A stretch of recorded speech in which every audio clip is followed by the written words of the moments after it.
Well, good morning, Gibbo. Do you remember how to say good morning in Japanese? Because before lunchtime, there was, I can't It's not remember. konnichiwa? No, there was something, there was a good morning thing. I don't know the good morning one, but I remember the good evening one. It's because it sounds like condom. It's like komodo or something like that. So, just because we're say sitting in condom to a people. traditional Japanese kitchen doesn't mean our A Japanese has single improved. foot off the ground. Yeah, they're full lowrider here. So, where we are, we got picked up at a train station last night called Ao. Hey-oh. It's actually like spelled A-O. A-O. And I'm like, how do you pronounce that? And I'm like, for sure it's A-O. It's probably not. And I apologise to the Japanese people that will be very disappointed when they watch an Australian butchering their language. But we are at the House of Drift Japan. Yeah. And there was some big story with this house. Do you remember any of that? That this is like quite a... I remember a little bit. It's built like after the turn of the century. I reckon like maybe in the 30s, 20s or 30s or something like that. And it's the daimyo's house. So it's like the provincial's leader's house, basically. So it's where he would have lived with his workers. And this would be, in its day, this would be an utter mansion. Yeah. A monster of a property. It's a palace. Yes. In the sense that it is 2 levels, like 8 bedrooms. So there's something like that. Full upstairs, there's kitchen upstairs, kitchen downstairs. We think that we're currently sitting in like what would have been the workers' the workers' college. communal area. Workers' cottage. Yep. Because I can't talk. There's an outhouse, so it's actually quite Australian. With an outdoor urinal. The outhouse is the best. They've literally got a piss trough on the outside of the shed, but like plumbed in properly. I'm like, every shed needs this. Then Everyone needs this. This needs to become a thing. That needs to be a thing. Then we won't pee in the garden. They need a toilet outside. That was brilliant. Yep. And then where we are is like up on a hill, and because we got in at night, you couldn't really see anything. This morning you come out and you can see it goes down on the other side of the road, and the boys have a great big shed there that's got a hoist and all the tools and all the things. And parts and all sorts of cool stuff in there. Yeah, and right now they're prepping the cars because we're only doing one night at the house here. And got to say, hospitality was not bad. Fantastic. Look, Benkei was the chef, and it did need a little bit of abuse. There were some chicken wings that he made, and he's got the traditional Japanese stove. Charcoal stove. Yeah, but really good. And they were ripping it with the Makita, so like, and they're like, that's also a traditional technique, I'm led to believe, for getting your charcoal fire started. That's right. Once he burned the chicken, and I made light of that, he really elevated his efforts. That's right. The expectations were high. Yeah, absolutely. Because as is Australian tradition, we abuse our friends to their face and then say lovely things behind their back. But Benkei did like a 27-course meal for us. It was a serious degustation of every type of meat. Every type of meat. Chicken, beef, I don't know, was it? Oh, there was pork because they were in the little wieners. Yeah. Little Japanese wieners. Yes, the little Cheerios, Japanese Cheerios. It was a real degustation. It was awesome. It just did not stop coming. Communal bowl of meat, just getting passed around. You just take a couple of bits out, put it in your plate and keep eating. And they said the problem is that people see the little bowl coming around and go, oh, God, is this all? But then like an hour later, there's still plates of food coming out. And you are full to burst. Mate, you are getting the meat sweats. You're doing unbutton, top button, and cannot loosening breathe. the belt. I wore the stretchy pants, and can I tell you, the jeans are a bit tight this morning. That's right. But from here, we will be going, where are we going? Somewhere? North. We're going towards Suzuka Circuit. Nice. So that's like 2.5 hours away from where we are. We're west of Osaka. So we're maybe an hour. Yeah. About an hour away from Osaka is where we are. I don't even know where we are. This is the funny thing. In our little episode that we put together yesterday, we said if we go missing, we're probably in the bamboo forest behind the house. That's right. We survived the first night. We did. So that's a good sign. Surprisingly tame. It was surprisingly tame, actually. Their last night on tour. But they've been going hard for like 2 weeks. And apparently they had a big night last night. Yeah, a couple of big ones. The person working past apparently had quite a large one. Significant hangover. Yes. That's right. We do like throwing people under the bus. That's right. So, and our rough plan, as with most things, we have no plan and we're making it up as we go. And we thought that we might just do things like this, where we sit down and talk to you about what it is that we're doing. And we just keep sharing these as little episodes of All Around Everything on Tour with Drift Japan. And I think the coolest thing about this is this all came about because of what we did at Queensland Drift Matsuri. It is. And the wonderful opportunity that we were presented there by Grant Grinter and the team at Queensland Raceway opened the door to this next opportunity. It has. And as Gibbo and I said, mate, when the door opens, you've got to put a foot in and you've got to jump through. So even though we don't know what we're doing. No idea. We don't know what the itinerary is. We pick up bits and pieces over our microwave pancakes this morning.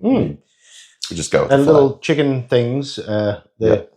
And very important servo board. And look at this. Lawson's. Hang on, we'll sort of show you these things. What's he got? He's got a couple of little. Got a Fair Lady, got an S15, and got a old school GTR. Yes. $9 each. With opening doors and bonnets and boots and things like that. Our real problem is we're going to need a shipping container to get all the crap home that we buy. That's right. That could be a slight issue. Yeah.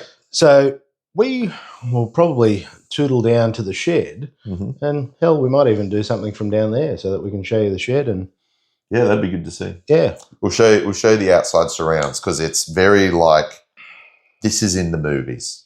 It is in the movies. It feels movies. like I'm watching like an Initial D live action or something like that totally. when I walk around because it's shed with a hoist and S15 and 180 and C34 Laurels and then rice paddy. Yeah. Right there. Then Japanese daimyo house and then little 1-lane narrow road that goes up between the rice paddies and it's just like Japanese rice paddy field. Like it is very, this is JDM as fuck. There should be a dude coming past in his Panda any moment now delivering tofu. Yeah. I'm fully expecting to see like little 3-wheel trikes, tuk-tuk style vehicles getting around. Well, what I'm thinking is because there are no rules on this show, why don't we just keep it rolling and go for a walk outside? Let's do it. We will. Look at this. This is the most entertaining stuff you'll ever watch. It's like fucking day for it. Live tech, our shows. Here, what we can do, though, is because we're going to walk and talk, we can show you where we are. So this is the kitchen. And, mate, check out these lowrider seats. Like, these things. It comes up.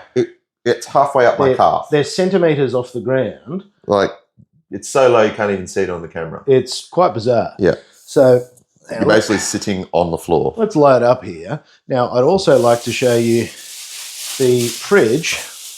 And you'll be pleased to know that I have sticker bombed it, and we have seen some of our friends here. Shout out, adequately sticker bombed. Gutter to Gutter podcast. But you will note that the AU Falcon is living the dream, and Rocket Bunny, we're talking to you about that. I'm not letting that one go. So we've got a few of the good ones here. Luckily, you're not being filmed. It's filming at me. I'm just walking down the hallway, and I'm going to share with you my room. Look at this thing. So this is where I slept last night. And sorry if you're podcasting and I will just have to explain it with my words. But basically we are in a traditional Japanese house with tatami mats. Probably not a very traditional Japanese bed.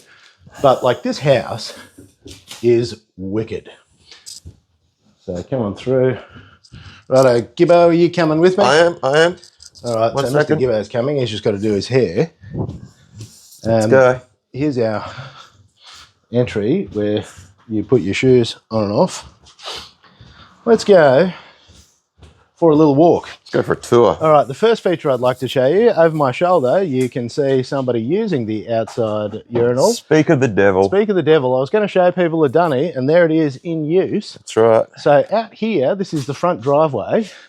Just here is where we ate non-stop meat last night, right there. See, you can even see some of the marks on the ground right there. Nice squat there, Gibbo. Thanks, mate. Now, we're going to take you into the shed. One of the sheds. Sorry, one of the sheds. come in here, bit of Carmack Revive there. You won't be able to see that because the whole thing's blown out. Now, Benkei spent about an hour last night telling us how special this is. Explaining us the intricacies of Laurels, C34 Laurels. C34 Laurels. Now, apparently this is a big deal, and I don't understand. This is like a big time. This would be the equivalent of like a Calais. A Calais? Yeah, I reckon. A senator? A senator. This would be the equivalent of a senator. This is basically a VE or VF, whatever, senator. Something or other. Something or other. So do you remember anything about the engine aside from it's an RB26? It's an RB26 with a built top end. It's got some fancy manifold, big turbo, makes, I don't know, a few hundred, 500 horsepower or something like that. And apparently it makes primo noises. And as I said, I'm like, mate, it's a funny looking Barra. Because that's a Japanese Barra. That is a Japanese Barra, like little baby Barra. Yep. And then we've got to show you the interior, which apparently people lose their minds over. Apparently, it's very special because it's blue. So once again, if you are just listening, how about I explain for you with my words? So I'm sitting inside. What is it? A C33? C34 Laurel. C34 Laurel. And apologies if I'm wrong. The things that I noticed straight away was the period correct Alpine head unit. So check out that bad boy. I'm here for the Alpine head unit, to be honest with you. So Gibbo and I have just taken over the car. It's ours now. Now, you'll also notice inside this car, once again, if you're just listening, I'll explain with my words, it's got a full roll cage because, of course, it does. Because it's drift car. Yeah, when you're in your four-door, you will note it has drift button, it has wiggly stick, Nardi steering wheel.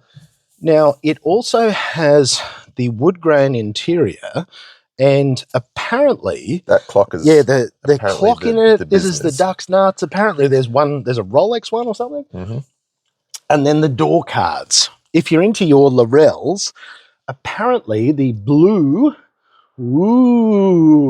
Apparently the blue is like really special, and if you're into these things, you'll lose your marbles over how awesome this is. That's right. Because Mr. Benkei was actually a little bit surprised that we didn't appreciate.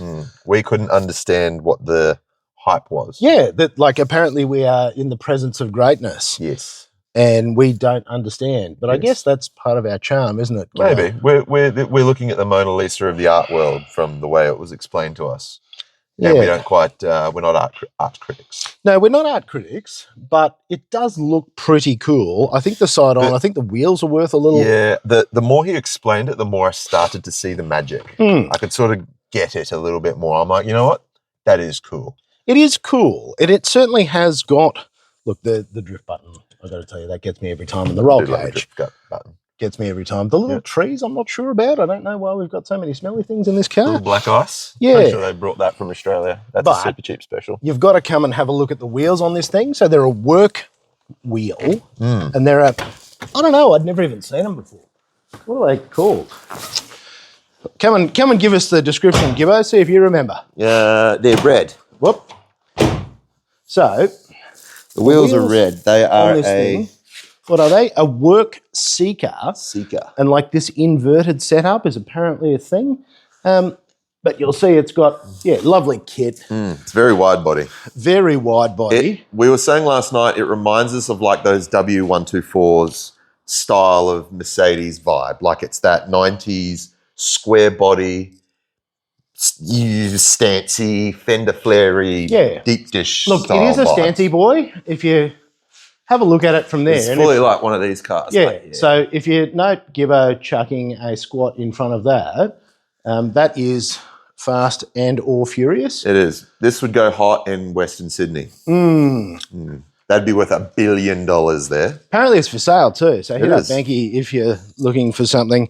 Oh, there's one of the mushrooms. Oh, yeah. Now, I would like to take you for a tour. Here is the bamboo forest behind us. Oh, yes. Hang on, the genuine. That's not wood. Let us show you the genuine wood grain. Yes. Genuine Japanese JDM wood grain. And there is something that I would like to share. I think that there would be a market for all the obscure Japanese hand tools. This thing here. Because remember, it's JDM.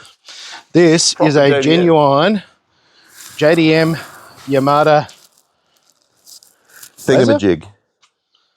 But what's really weird with the places here, and if you're familiar with all this stuff, you'll understand, is that the houses are often abandoned, and they are abandoned with all the stuff in them. Still in them. Like including the farming tools. Thanks, Gibbo.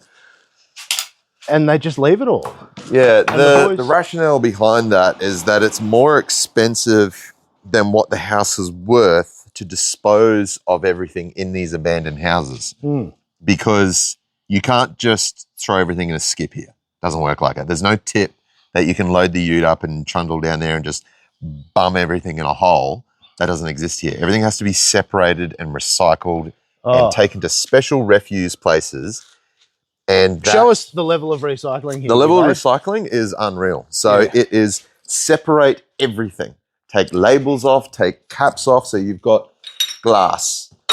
You've got bottles. Yeah, it was the lids. Bottle caps. The lids got me. You've got plastic bottles that you've got to take the labels off. So that needs to have a label taken off it. Very naughty. Might have been me. Might have been.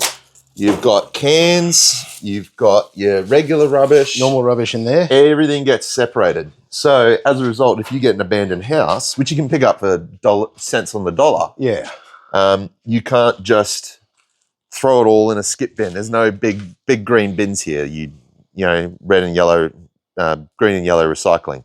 Doesn't exist. So that's sort of the problem. But the great thing is that all those houses are full of authentic JDM goodness. And that's what we reckon. We reckon we could be like Australian Japanese pickers, and we would just buy old houses. And the old houses are cool, but I kind of just want to go and rifle through all the stuff. Yeah. Now, behind us, this is the house, and you can sort of see, like, it is full-blown Pimp Palace. Like, it is actually massive. It's a monster. And Pikachu, apparently, the Pikachus are just everywhere telling you to, like, be safe. And like that Pikachu, the Japanese on it is like, there are children about, please drive safe. Which is kind of cool. Which is great. And do you remember the fella's name that lives here? Apparently there is a lovely man that lives sure. He's like an 80-year-old English teacher. Yeah.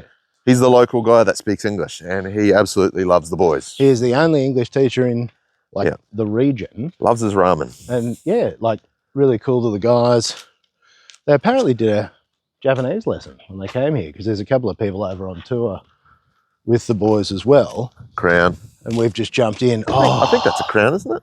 Is it? Yeah, I think so. That's I love crown. the two-tone. Look at the garden. How beautiful. How good's this? I love the Japanese BBQ. That's hot. See, if we gave him a microphone, we'd ask him what he thinks, but we don't really care. Okay. Because we're just here and we're just Tell us stealing what his you think, stuff. Benkei. Oh, we do care. All right. No, lies. I was actually saying we don't care. Oh, Ball sack. Ball sack. Well, that's what I want to eat right now. You got it for me? You want to get it out? Look, that's nuts. But I'm fine with whatever, mate. If that's the custom here, that's It's just quite how I okay. like to treat new guests. You know, I'm going to make sure they're feeling good. Yeah, look, good. I feel pretty good. I Feel welcome? Yeah. I feel That's because I overwhelming. snuck in his bed last night, gave him a cuddle. I feel That's right. overwhelmingly I'm wondering what that confused. Overwhelmed and confused? Yeah, by just overwhelmed how and beautiful it confused. is? It's beautiful. It's peaceful. It has a garage Dude, look at the full forest. of skid cars. By the way, that's our forest. Look at the bamboo forest. Yeah, Isn't hang that on. Amazing? Yeah, do you want to That's- go walking in that? That's the Love to go bamboo walking. forest. Yeah, Yeah, we there's would no love to go. Oh, great. No Yeah. bears in that forest? No bears in that forest. Actually, my wife said to me about that. That's Right, legit. 60 people this year have been killed already. Yeah, 100 people have are been being injured. eaten by way. bears. Yeah. That's a legit thing. Yeah. No, that is legit. legit. Ange said to me, she's like, do not walk around by yourself in the... Yeah. So my missus and I would go on bushwalks all the time, and she's a vet, and so she's like, "I really want to see a bear," And I'm like, "You no. don't want to see a bear. Like, If we if see you a want to see a bear- bear, you want to be like 3 k's away." Yeah, we will literally die if we see a bear. So we do not wish to see a 100%. bear. If there was a bear at the under end of the rice field, you best believe I'd be climbing on that roof. Do you want to clip Benkei up and he can tell us a few things? Yeah. Just stick it on his string or What am I something. telling you? I don't know. Anything you want. Well, now Well, you're this stuck is with us. Hyogo or Kasai. It's our beautiful town. We picked it because it's right in between. Hey, look at my hair. Isn't that amazing? I actually think you look That's quite great, good this mate. morning. Yeah, look, it's a bit messy. Not, but not as good You as look like a mine, but Japanese- you're looking okay. I You am do, a Japanese businessman. Yeah. Yeah. Hopefully one day Ohio. legitimate. No, so we picked this joint because it's in the middle of like all the other tracks, like all the tracks we want to go to. And it's not too far from Ibisu. It's only 11 hours, which is not far in Australian time. No, in Australian time, that's Brisbane to Sydney. Yeah, in Japanese time, that's like, no. No, that's Like too far. I hit Toshi King up. I was like, "Yo, come to Matsuri with us." He was, "Oh, too far." Really? Yeah. We put him on a plane? Maybe. We could smuggle him and put him in the back of your car. Yeah. So that's our overgrown farm over there. It's wonderful. It wasn't overgrown. It is now. Oh, hang on. Do you own the farmland? We own the farm out the back. Oh. So there's a small little farm that was there, Yeah. which was a rice field. It's not now because we haven't maintained it while we've been away. So this is like Japanese Clarkson's farm. But yeah, basically, yeah. So I really want to see you on a tractor learning how to farm rice. Actually, they probably don't do it on a tractor. It's probably all by hand. no, they definitely do tractor. Oh, do they? But I grew up on a farm. Yeah. Yeah. I want to see I you didn't rice do any farming. farming, so I don't know what I'm doing. Yeah, this is dead set Clarkson's farm. Absolutely. This is how this is going to work. No, so the plan is we're actually going to dig it all up and then we're going to concrete it and then I'm going to cover it in and more it's going to sheds? become vehicle storage. Yes. Yeah, and then I'm buying the shed down the street. That's a plan as well. So Another more vehicle storage. Excellent. If there's one thing you need, it's more space for more cars. 100%. And now that I know that the house on the corner is abandoned and for sale, the missus has been like, obviously we got that one, but the missus wants like her own house. Yeah, so you don't have to hang out with everyone. So, and we can go on holidays on our own and not be you know what with. I mean? Yeah. And that makes sense because like the workhouse will always be the workhouse. 100%. And you can't, you want your own place that has your own stuff and probably has less anime and And I know it's only down the street, right? Oh no, she loves the anime. Loves the anime? It's only down the street. However, when I'm here, if I'm here and the cars are here, I'm just going to go work on the cars and drive. Of course. So if I'm 5 seconds down the street and I can't see the shed, I'm going to have a good holiday with the wife. That's right. It's that separation. It's literally that simple. The man tells lies. He'll totally come to the shed. He will. Yeah. Hey, look, I'm a simple man. If I can't see it, it doesn't exist. It won't be long before there's a bed, a little cot in the corner of that shed. Probably out of sight, out of mind. That's how I like to play it. Mm. But no, we're very fortunate, man. I feel like we're blessed. You are. Yeah, absolutely. I agree. Like this is the beginnings of the. If you had like pulled me aside at the age of like say 18, when I was an absolute unit, and be like, if you just sort your shit out right now, you can have what you're going to have in 22 years, way sooner. I would have gone, I'm getting high, and then I would have run off to do more drugs and been a lunatic. I never would have believed it. Gibbo and I have talked at length about this, and we think that there's something in the path of pain where you wouldn't actually appreciate or do 100%. the things if you hadn't been That's filming like my silly, crutch, by the way. reckless. Yeah. There we go. That's actually on purpose. Oh, good. It's not a very good crutch. Ask the wife. Grower, not a shower. It's all right. Yeah. But we're pretty... 6'2" and those are separate measurements. There we go. I'm 5'7.5", and those are separate measurements. There we go. Hey. Now, while we're out here, do you want to show us the shed? Yeah, come on in. We'll take the man for... take the man. Yeah, no, I agree. The path of pain, like, I think if I hadn't have had... Yeah. So I've had some pretty rough relationships in my life outside of my weird life. And I think if I hadn't have had those, I wouldn't appreciate my wife now. Like, because she's so... Dude, she supports me like you would. I'm like, hey, babe, I'm leaving the country for 3 months. She goes, no worries, I'll see you when you get back. Totally agree. I'm going to try something here. How about... There you go. Now it's looking at you, but you can turn it around and see us. Ah. Because I was looking at it going, why are we filming backwards? That's a much better way of doing it. All right, so this is the Drip Japan shed. Odgers is just doing a service right now. On the and what are we servicing here? We are servicing our S13. So this is SR20. It's got a built motor. But we detuned it from Oz. So when it was in Oz, it had a TD06 in it. Had some massive, way too big cams. And it was a great car for us to drive because we like quite a challenging, hard to drive car. But for beginners, it was really difficult. Yeah, too much. Yep. So we put a T28 on it, put smaller cams in it, got Satoshi-san to work his magic, and it made just shy of 300, but it feels better than it did at 450. So really, yeah, way better. Like heaps more usable, more range of power. That's the thing. 300 horsepower is plenty, especially for people who are learning. Yeah, well, even for advanced guys, like we actually don't have a lot of people that are learning that come onto it. We get a lot more advanced drivers coming on that want to work on like tandem practice or how to get a lead line better or. And how to, geez, that's a lot of drive shafts, isn't it? Yeah, so we're really fortunate. Odgers actually sort of partnered with Alpha Omega for a shop in Oz. And so we decided to whack the Alpha Omega kit in here. It's one of the best, sort of easiest kits to ever put in for a 25 conversion. Wow. You can fit your whole hand in around even as a big boy. So That's amazing. really, really easy kit to put in, really easy kit to pull out for servicing. Means then we've got a 25 box behind the SR, so we don't have any of those unreliable SR gearbox issues. Have that, what is it? Gearbox made of glass. That's it, exactly. One of my favourite jokes about the SR gearbox. Then I believe this is either a two-way or I'm pretty sure it's a two-way in it. I don't think it's a weldy. I haven't opened it up to check. It was sold to me as a two-way when we got the shell. So it could be anything. So yeah, it could be anything. At the moment, it's got one DMAX shaft on this side. Woohoo! I'm not going to break that one. And then a 3x2 on the other. It's got wonderful brand new DMAX coilovers in the front, which we picked up from an up garage. I did spot. Cost me $900. They were brand new with the tags on them. $3,000. Unbelievable. GDR brakes front and rear. Or R33, I think they are. Yeah. Purple makes it go faster. Purple does, doesn't it? And then you've got your lift points built in. Yeah, so we got a nice little lift point in the rear, so it's easy to change tyres when we're at the track. That is handy. Hayden did a sweet job for us, fabbing up a dump and whatnot. So Hayden from Kamikaze, Hayden Big Finny, sorted us out with the dump when we converted to the D-Max manifold. So this was a high mount RTEC TD06, and then we've gone to a low mount D-Max with a T28. And then in the front end, we've got D-Max high clearance caster arms, D-Max tie rods. We've got extended S14 LCAS. Then we have the wonderful D-Works. They're his V3 prototypes. So I'm on the V2 knuckle on the S15 is V2 knuckle. The Laurel is V2 knuckle. That S14 is V3 B knuckle. And then the 180 is on V2 B knuckle. Mad.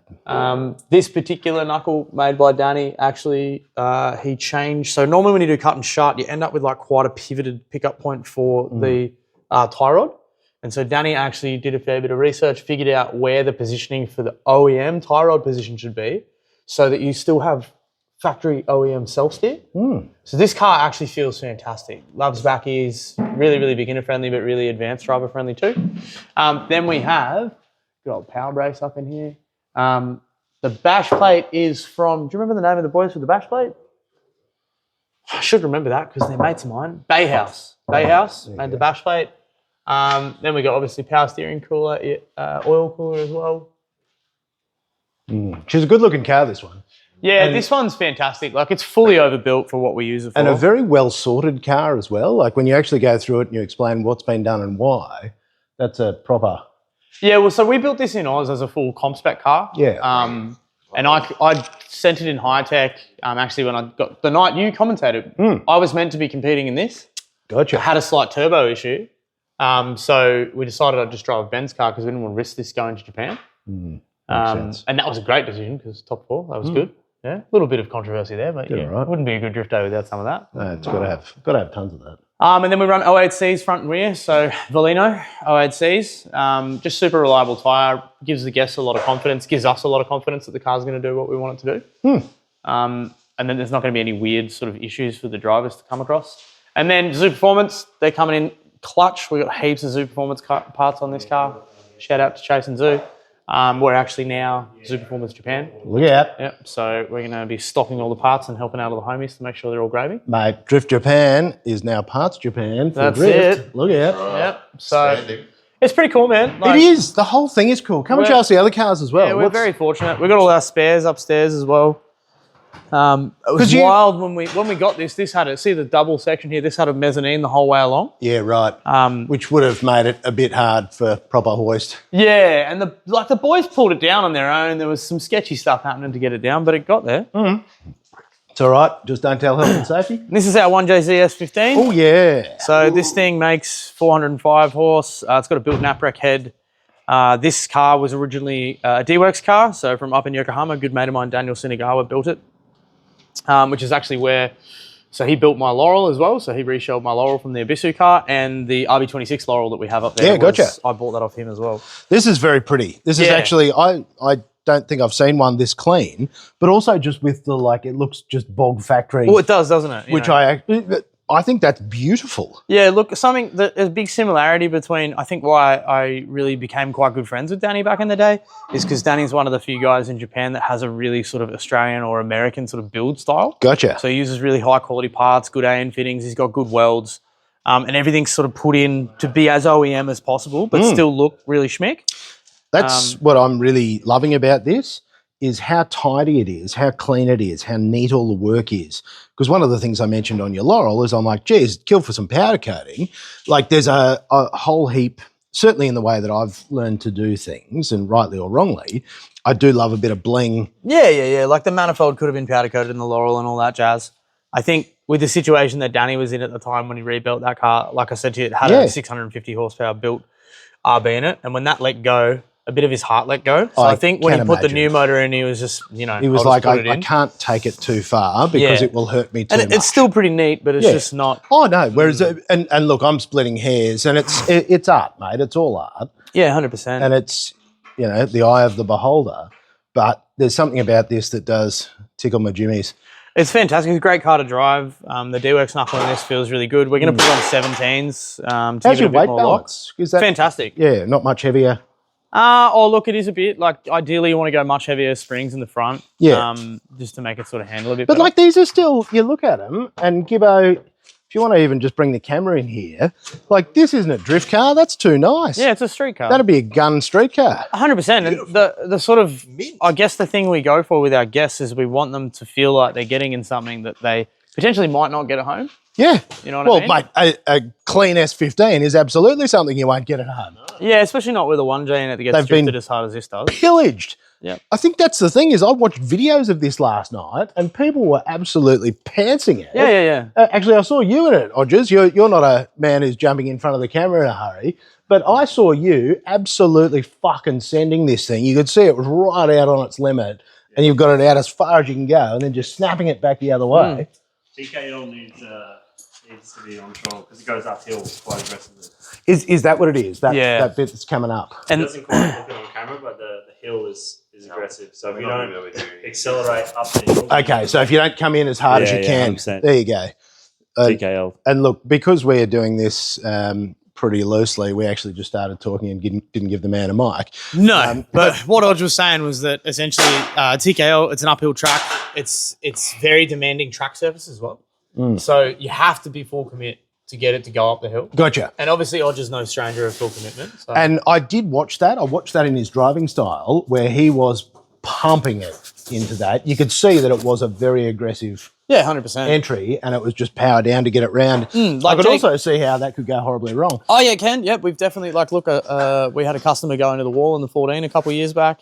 We have very few accidents on tour. We put a bit of a mindset on the guests that, you don't want to ruin the car and then ruin someone else's fun. Absolutely. And we kind of build like a camaraderie thing where, we handpick all the guests. Like we say no to a lot more people than we say yes to. Really? And it's because we want to make sure that when people are on tour, one, we want people on tour that are going to get along with us. Yes. Odge is super easy to get along with. Everyone will get along with Odge.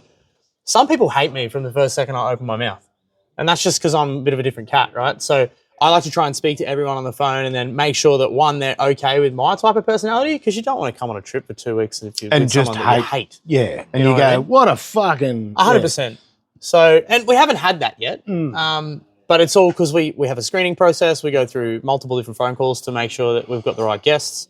And then we also want to be giving people like the right kind of experience. Do you know what I mean? And I guess I appreciate that because even when you guys extended the opportunity to me, like I said, I was very grateful, but I wasn't 100% sure. And interestingly, I appreciated the opportunity to just chat with you because I didn't know you at all. No. Really. No. But just getting we got off that phone call and we were like, and I'm like, oh, what a cool dude. Sometimes.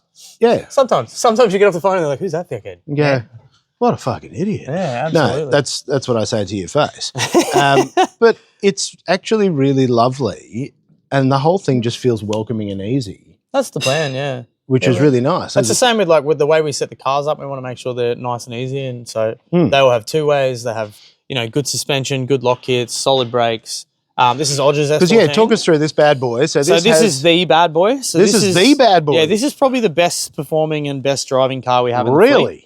So this is an ex-Mahan car. It was Macy's car before it Now, was ours. explain that. Ex-Mahan car. For someone like me who's a potato and doesn't know what you're talking about, what does that mean? So Mahan C is arguably regarded as probably one of the most dangerous and most technical tracks in Japan, if not probably one of the most dangerous and technical in the world. Right. And so this car has a lot of lineage. It came from several different people that owned it and drove it quite hard at Mahan. So Shane from Stacked owned it for a bit.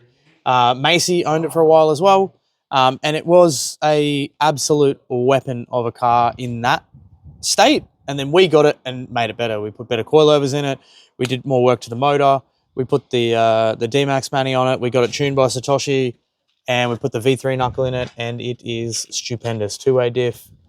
Makes about 4-ish. Yeah, 400-ish.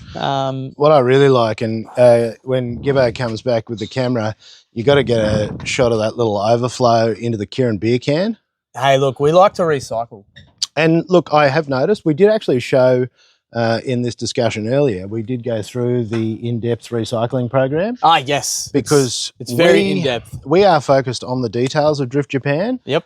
We've gone through the big things like the outdoor toilet. Yep. And the recycling. Yes. We've spent time on these. Like I said, we're very fortunate to have a really good community here. And so we try and do everything we can to make sure that we're not the thorn that sticks out.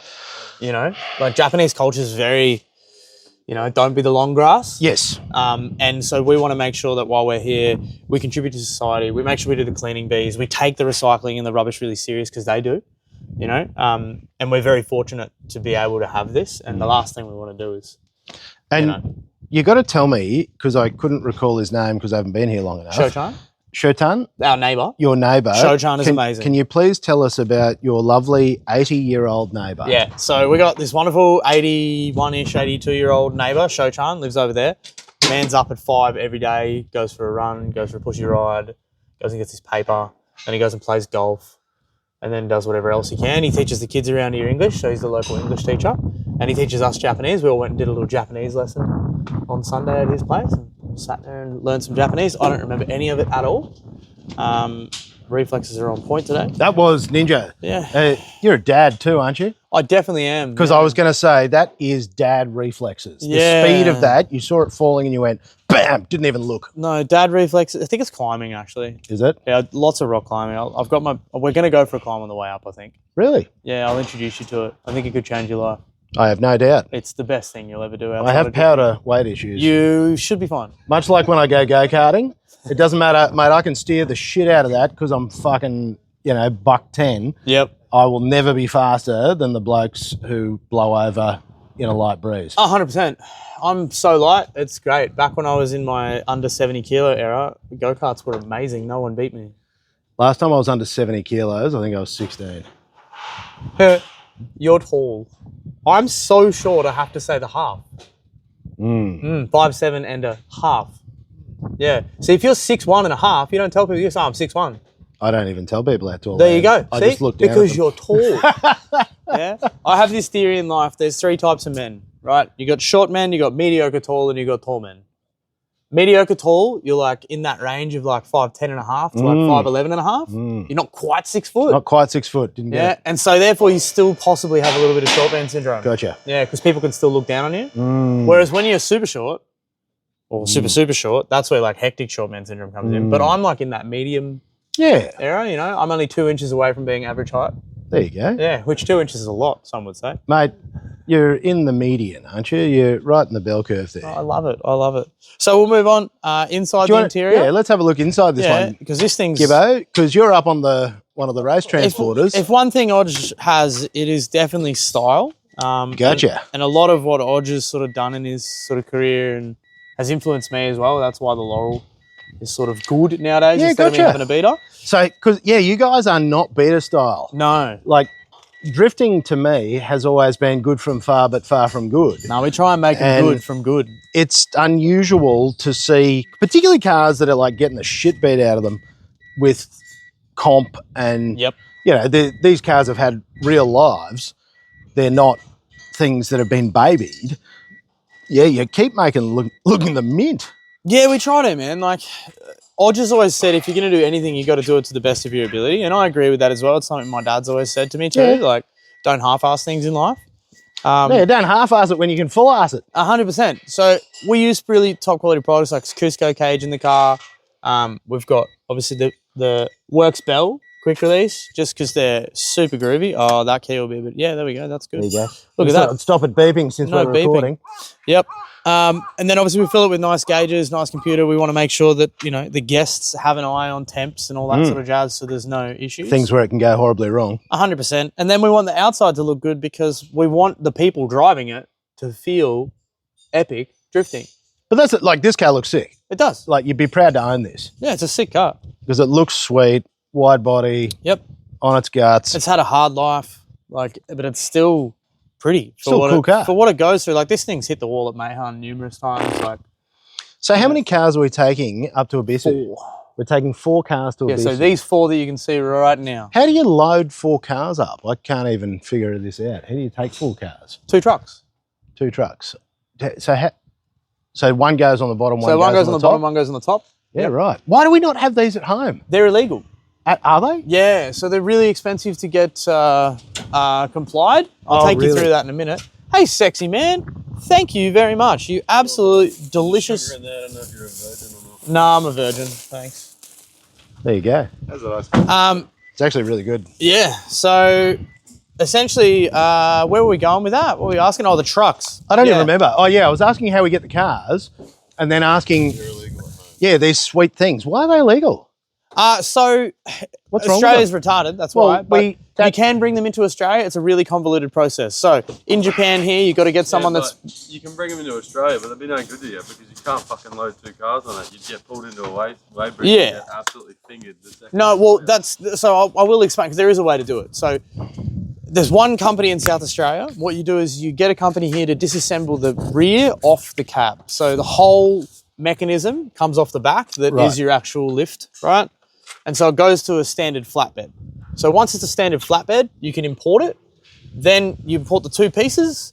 In Adelaide, there's a dude that reassembles it all. He can comply it. Then you can get it registered in Adelaide. Then you can bring it to Queensland. Then you can transfer it into Queensland Rego. Then you can drive it. The unfortunate side of it is, including purchase of the vehicle, it's going to set you back like 150K. So it's not worth it. It's not You worth it just because buy the a truck's 30 transporter. grand. Yeah, Do you know what I that's mean? So ridiculous. if you're going to spend that money, you literally just buy a 4-car transporter. Yeah, why would you Oz, bother? And you don't worry about it. You'd be better off buying a bloody semi that can carry, the one they move them around the country with. Yeah. Okay. only do it if you had more dollars and cents and you wanted that. Oh, Hanji, hey, look, when I am loaded, don't you worry. But when I'm fucking sitting on top of pretty, I will waste a lot of money to do that just because I want to have a sick truck. I'm down with it. And I'll buy one for Jordan too just because I love him. Because you'll be the only one with one. Well, yeah, and I wouldn't want to be alone, so I'd have to get one for my homie too. I'd have to get one for Odge as well. You know, I'd have to get one for the missus. You boys are here, why not? We'll just get 4 going on, Well, 5. but see, then we should have just bought the semi. Nah, because then you can only do it all at once, whereas if we've all got individual ones... Yeah, then you can bring your cars. Wait, we love you. It makes sense. And so tell us about this good gentleman here. How does he fit into this circus? Why would you do that when we're on camera? Who cares? Why, There's why no wouldn't rule. you just be nice? There's no rules here. Yeah. No, but just, you know, if someone be nice to you, sometimes you can be nice back. No, we're just bantering. That's what we do. We're like brothers. So how does he Only fit in? he's the gay one. Oh, that's all right. That's my favourite. Yeah. He's just the gay guy we keep around for fun. I love that. Yeah. So spinning spanners, driving, part of the family. Nah, Jordo's our sort of leading hand. So without Jordo, a lot of this wouldn't happen. He's our man. He'll go pick up the truck. Poor dude, drove up to Tokyo and back recently Gotcha. for us. So he Yeah. just gets it done. He's the man who He is the man that gets solves it done. the problems. Yeah, and if he's focused on something and he wants to get that done, he gets a bit snippy. But I get a bit snippy too. Oh, mate, we all So do. we just snip back. We all do. Yeah. Well, that's good. Well, The biggest thing about him is you just don't take anything seriously. I don't take anything seriously ever. Because he's always talking shit. I reckon that we're going to wrap this up because we're going to finish these cars. Otherwise, we'll just stand around and talk all day. 100%. But what I can tell you is that you are going to see a lot of Drift Japan and you're going to talk to a lot of people from in and around Drift Yeah, Japan. and if someone wants to buy a Laurel. Oh, yeah. We've already done a walkthrough of the Laurel. Oh, sweet. Well, if they want to buy that, I'll tell you what, they can buy it through you for 30. Bargain. Yeah, and then we've already spoken about, So So that's great. That means Yeah. I get a kickback. that's exactly right. There you go. I like to give kickbacks. Mate, we're on. So if you want to buy a 4-door Japanese Falcon with a tiny 6-cylinder engine, do you like that? I like that. This is That's going like to go quite well. that's a wow. Big fish. That is a big. Like I've got a very small hand because I've got little fingers, but I've actually got like a big hand. I've rarely come across someone that has a much more giant fist than me that isn't like 9 foot tall. I've never really thought about it. So there you go. Apparently, I have a big fist. Yeah. So on that note, See you later. toodles. Bro, you guys are good at this.